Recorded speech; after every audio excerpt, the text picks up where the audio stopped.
Okay, good morning. This is the 30th Sunday of Ordinary Time. Last week we got a parable, a teaching from Jesus about the necessity to pray always without becoming weary. Well, today we get another catechesis of prayer, and let's just take a look at it. We're presented with a parable of Jesus where there's two people, a Pharisee and a tax collector. Now, first of all, just the context of that. I know today in 2025, when we hear the word Pharisee, or if we were going to call someone a Pharisee, we would do so with the context in a very derogatory way. We're putting someone down. You're a Pharisee. And usually it's along the lines of, you're too strict with the rules, or, you care more about procedures than you do about the love of God and the love of neighbor. But you have to understand, as Jesus is telling this parable back in the first century, Pharisees were highly esteemed for their knowledge of the law and highly esteemed for their religious piety. Okay, so, to say that someone is a Pharisee back in Jesus' time would be a great honor, right? It's a great honor, great prestige. And so Jesus gives us a parable about a Pharisee, which, again, back then, good connotation, and a tax collector, again, kind of the opposite of today.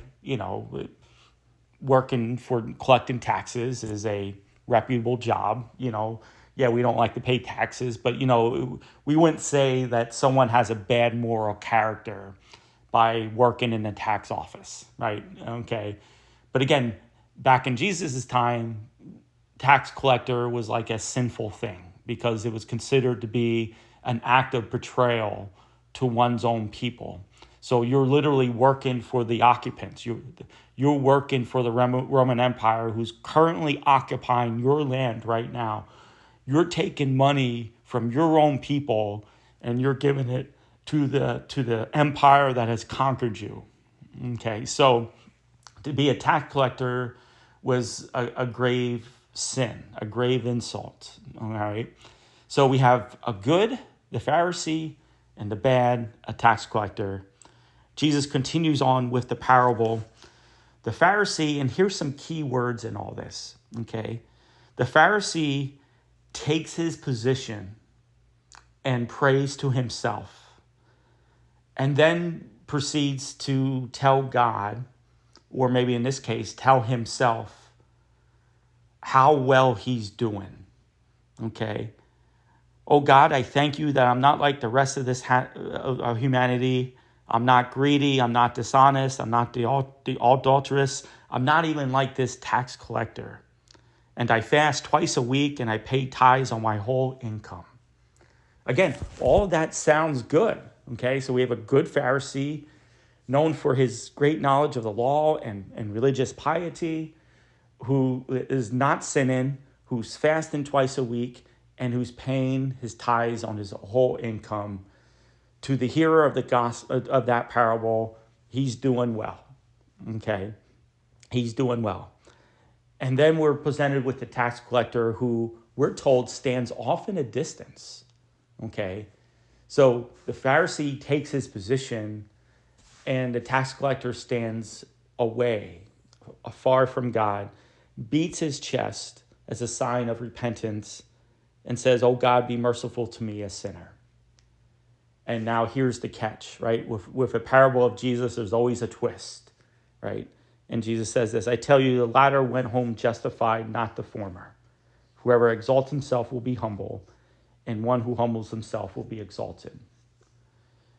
Now, people have said, and I think it still can be said, that Jesus is critical of the Pharisee in this parable because of pride. Okay, sure. And in fact, that would make sense because of Jesus's last line there about being humble. But I think there's I think something else we can take from this, which could be a little bit more practical for us. I mean, sure, pride can enter into all of our lives. But I would say let's examine in our prayer lives, our absolute need and dependency on God. Because this Pharisee, he's not even asking God for anything, right? It's a list of his accomplishments and how well he's doing. And again, just take that out of context, we would say, okay, yeah, keep up the good work. But in his prayer life, there's no pleading, there's no poverty. And we all have a poverty in our lives. Sin creates an emptiness. I think a good way of looking at sin is an absence of the good, right? So with all sin, there's always an absence of an element of a good that should be there, okay? And so with sin, and with us being born into sin, and with us still battling the residue, the effects of sin, there's this great poverty that we need God. And the only way that we can be filled is an absolute surrender of ourselves to God. Okay, so I think that's a key insight, into all that is a surrender of one's whole self, the thoughts, the feelings, to surrender it over to Jesus, to let him take care of it. Because there is this great need, and like the tax collector, he's begging, he's pleading for the mercy of God, and that's why he's justified, because he's asking God to fill that emptiness in his life. I also want to bring your attention quickly to the second reading, a great gem of one of probably St. Paul's last writings, and that is his second letter to Timothy. Paul is a man filled with life experience, filled with years of ministry. I don't know how long St. Paul was a Christian when that conversion experience to Damascus happened. But I would say probably about 20 years at least of St. Paul preaching the gospel. So a lot has happened to him. A lot of trials, a lot of emptiness and poverty that he needed God to fill in, right? And so when we look at his portion of his letter to Timothy, chapter 4, Paul talks about how his life is a libation, that his whole life is a sacrifice, an offering to God. And St. Paul went through many trials in his life, including this one trial here in the middle of the second reading. At my first offense, no one appeared on my behalf. St. Paul was abandoned often in his ministry, abandoned probably because, people were fearful. St. Paul was being stoned. He was being beaten. He was being imprisoned. People don't want to be around that, just like the apostles during Jesus' time.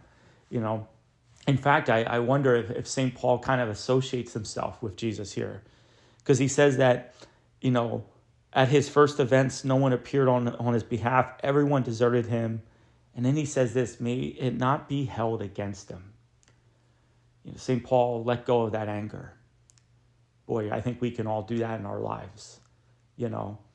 People abandoned him, they hurt him, but he doesn't want it to be held against them. And I can only think the reason why he's saying that is because he is identifying his life with Christ. The same thing happened with Jesus, right? Those 12 apostles who said, yeah, we'll be with you. We'll die with you. They all fled at the cross. They weren't there. Just Mary Magdalene and the Apostle John, and maybe 2 other women. That's it. And I just wonder if St. Paul made that connection. He's like, yeah, they abandoned you too. That's okay. And then he says this, the Lord stood by me and gave me strength so that through me the proclamation might be completed. So there was a poverty in St. Paul's life of abandonment. No one was with him. I'm not exactly sure what he's referring to, but I'm sure various points in his life, people have abandoned him. The Lord filled that emptiness. He filled that poverty. And that's what gave him strength. Through his times of trial. And I'm sure not just this incident, but throughout of all St. Paul's life, all the emptiness, all the poverty, all the sufferings, it was filled by the Lord because he reached out to him, just like that tax collector, begging, pleading for the mercy of God. St. Paul did that through his whole life, and so in your prayer life, don't be afraid to ask a lot. And as I heard once before from someone, to ask with boldness. You know, I think it's okay to pray for miracles. Why not? Right? Not right. We're not asking for a sign to, to confirm our belief. We're just asking God in His providence to intervene in our lives, and I would say do it in every aspect of your life. Surrender it over to Him, and like the tax collector, plead for Him, beg for Him, ask for Him, and He's a good God who loves to give. May God bless you.